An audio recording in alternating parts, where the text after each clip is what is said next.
Hey everyone, welcome back and happy Tuesday. Okay, guys, so happy almost 4th of July, happy almost birthday weekend, and happy almost birthday to all of the cancers out there who it might be almost your birthday. I don't know. Um, if you guys are coming to my birthday party, we're gonna have the best time. It's my 31st. It's so hard to believe they grew up so quick. But if you're coming to my birthday party, it's downtown Charleston on King Street at Lamar's this Saturday, July 6th at 9:30 p.m. Eastern. We have a few special guests joining us, so make sure you RSVP to ASST at upandadamlive.com. Yeah, that's about it. So with that, let's get into the Kyle Richards and Mo of it all, shall we?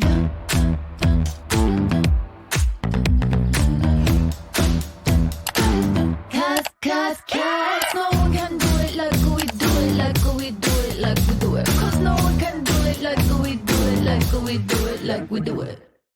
All right, guys. So I don't even know where to start. I was going to start with Dorit and Kyle, but I'm going to start with Mo and Kyle. Thank you to Reality T. So apparently Kyle Richards and Mauricio Umansky are in no rush to get a divorce. Now, it's already been about a year since Kyle and Mo made the surprising, at the time, announcement that they were separating after 27 years of marriage. But a lot can happen in a year. However, aside from Mauricio moving out of his and Kyle's mansion, they apparently have seemingly stayed pretty involved in each other's lives. Both fans and the Real Housewives of Beverly Hills castmates alike have expressed confusion about Kyle and Mauricio's reluctance to make the final call. Now, a source has revealed that Kyle and Mo plan to continue taking their time figuring things out, and getting divorced is not a priority right now. A few months ago, Kyle made it clear that she, Mauricio, and their 4 daughters plan to stay close, and just last week, they all came together and celebrated Mo's birthday. According to a source who recently spoke to People Mag, Kyle and Mo do want to move forward as their own people. However, they're still trying to find the right balance for their family. Now, the source explained that the two are working on how to establish their individual lives while remaining connected as a family. And the insider also continued by saying, after being in a routine for decades, they have had a lot to figure out while navigating their new normal. Going through a separation has been challenging enough that no one is rushing to get a divorce.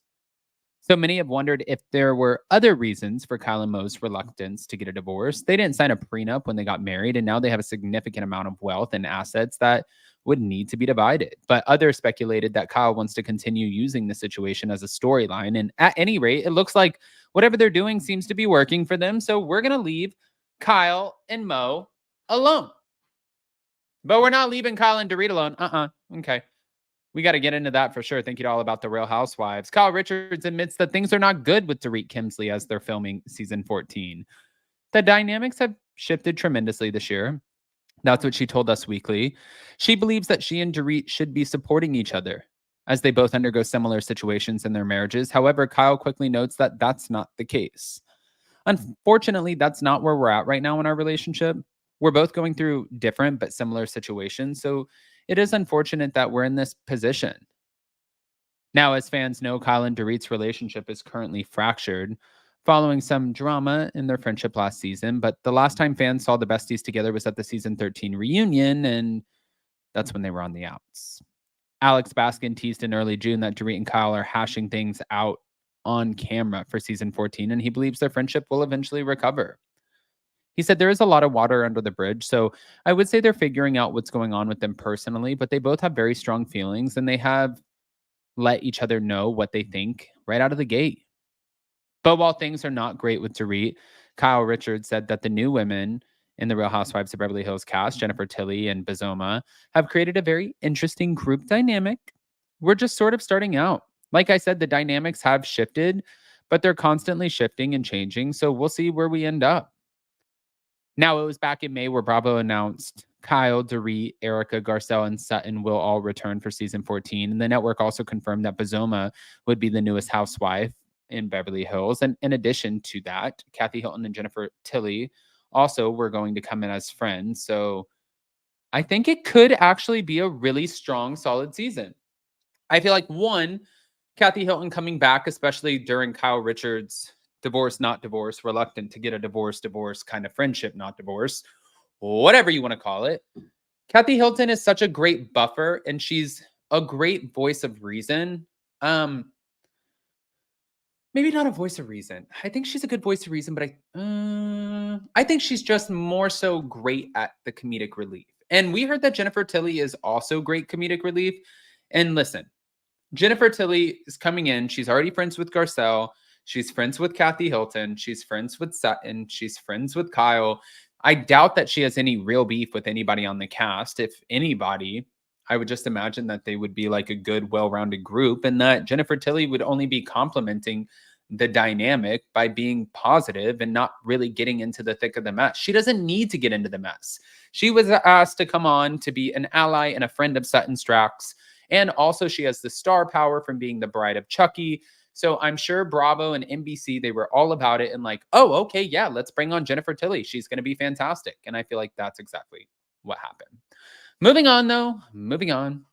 So thank you to Reality Blurb. Croy Bierman was dealt with a citation by police after his and Kim Zolciak's 3-year-old King Corso got loose in their neighborhood. Now, at the end of last month, police were called to the Real Housewives of Atlanta alum's home in Georgia while also it's nearing foreclosure after their neighbor made a complaint stating that the King Corso Stone had escaped from their property and terrorized her. According to a police report from the Milton Police Department obtained by TMZ on July 2nd, Croy was dealt with a citation on Saturday after the neighbor spotted the massive dog on the loose and told cops that the animal had been aggressive with her.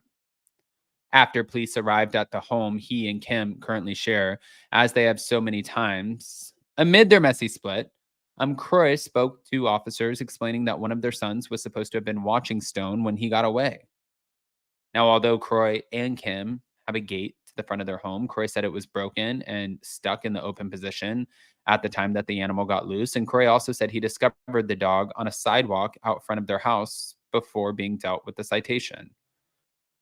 As Real Housewives of Atlanta fans may recall, Croy and Kim have had their issues with their dogs in the past. In fact, one of their animals bit their 4-year-old at the time, Cash, and nearly blinded him in 2017. Then in November of last year, a woman called the police after seeing Stone without a leash and accused the animal of almost attacking her kids. The estranged couple's neighbors even created a Facebook group to discuss their pets and noted that Croy and Kim's gate is often left open. I'm going to go out on a limb here and say that the neighbors are not big fans of Stone. So if I were Kim and Croy, I would probably eliminate the problem by getting my gate fixed. I'm not saying get rid of the dog. Stone doesn't need to go anywhere. You don't got to find Stone a new home. But if you're going to let the dog out without a leash, like my dogs, I don't even understand here in South Carolina. I watch people walk with their dogs next to the lakes and the ponds, which, by the way, there are warning alligator signs everywhere. And if you come here, you will see alligators everywhere. And it's like, no, no. Or when people walk down the road on a busy street on the sidewalk and they're holding the leash, but then the dog is like walking by itself. I'm like, it takes 2 seconds for that dog to get spooked, make the wrong move, and get hit by a car. You're an idiot. So that's the whole point. Stop being an idiot. Put a leash on your dog. Get some control. Be responsible. If the gate doesn't work, then don't let the dog outside without a leash. Boom. Can you imagine?